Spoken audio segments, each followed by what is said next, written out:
Greetings, YouTube. Today I'm going to talk about Once Upon a Time in the West, a Sergio Leone film which elevated the Western to art. It stars Claudia, Cardinale, Henry Ford, Jason Robards, and Charles Bronson. These are our four main characters. The supporting cast is excellent as well, but these are the four people that we really have to worry about. Now, I had seen this film a number of times in my youth, but I hadn't watched it as an adult, and I hadn't seen it in many years. And I've never watched it with the commentary track, and it is quite a commentary track. Directors John Carpenter, John Milius, and Alex Cox. Film historians Sir Christopher Flayling and Dr. Sheldon Holt, plus cast and crew members. So there's a lot of meat in this commentary track. In fact, I would say that it takes it up one more step. It's actually more of a film dissertation about this movie, about the impact this movie has had, about Sergio Leone's motivation for doing the film the way he did it. It dissects it. John Carpenter talks about the lighting a lot. One of the directors talks about the sound editing and how it was chosen. There was, of course, Claudia Cardinale's commentary about her playing the only female character in the entire film. And it really is like listening to someone conducting a college course on this movie. I mean, Sergio Leone used so many bits and pieces from other Westerns, all of these homages woven into this movie. It was quite astounding to listen to. Now, my wife had never seen it, and so I felt a little guilty, but I was having her watch it with the commentary track. But I really wanted to see it with the commentary track, and she didn't disagree, so we went ahead and did it. Now, one of the things I found interesting is as the film began to roll, as soon as she saw Leone's name, she commented that, "Oh, it's a spaghetti western." And I corrected her. I said, no. I said, "It's not a spaghetti western. It's the spaghetti western." And in many regards, that's true. It is one of the greatest spaghetti westerns ever made. Potentially the greatest.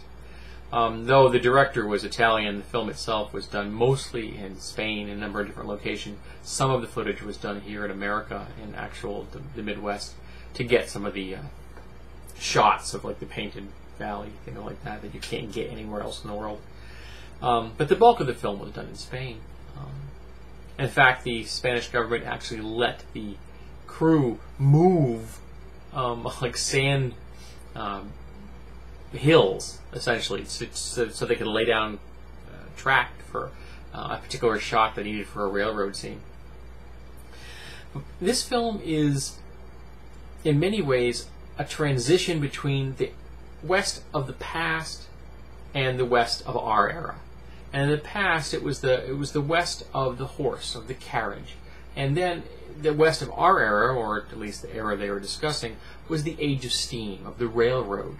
Because this film had very much to do with the building of the railroad and how it affects people, good and bad. There are also a lot of subcontext, a lot of like themes running through this. There's a water theme running throughout the film. It pops up time and time again, and it's important to the film. It's important to the film because water is important to people, but water is also very important to railroads.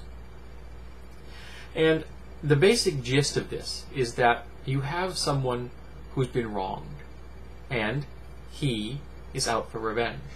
You have someone else who's a hired gun, and one of the quintessential hired guns, and he has committed a wrong. And there's a man in the middle that's been blamed for the wrong committed by the second man, and ends up teaming up with the first. And through all of this, we have the one female character who finds herself intertwined with these three people. And these three men are a nameless man. Charles Bronson's character never has a name in the entire movie. People refer to him as harmonica because he plays one. He wears one around his neck and he plays it frequently. But he never has a name. You never know what it is. And he's the mystery man. He is the almost a force of nature, the way he moves through the film. Then we have Cheyenne, played by Jason Robards, who is... I'm sorry. Yeah, Jason Robards. Sorry, I thought I got the name wrong there. Who is a bandit. And not necessarily a bad human being, but he's a bandit. And he's been blamed for the crime of the Last Man. The Last Man is a despicable man. A hired gun. You point him at someone, you give him money, he kills them. And in the case of this particular film, his task was to eliminate a family. You're never told why at the beginning of the film, but it happens. And it was shocking for the film-going audience at the time, because you see this gang of thugs moving into this homestead after having just killed 3 of the family members. And as they move forward, a boy comes out of the building to see his family dead. He's a 9-year-old boy, and he's like, his entire family is lying dead on the ground before him. And then you get a side view of their leader, and the camera moves up, and the camera comes around, and you see the face of their leader.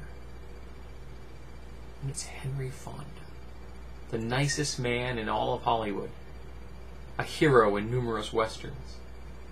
Except he's not a hero here. He's Frank. He's a hired gun.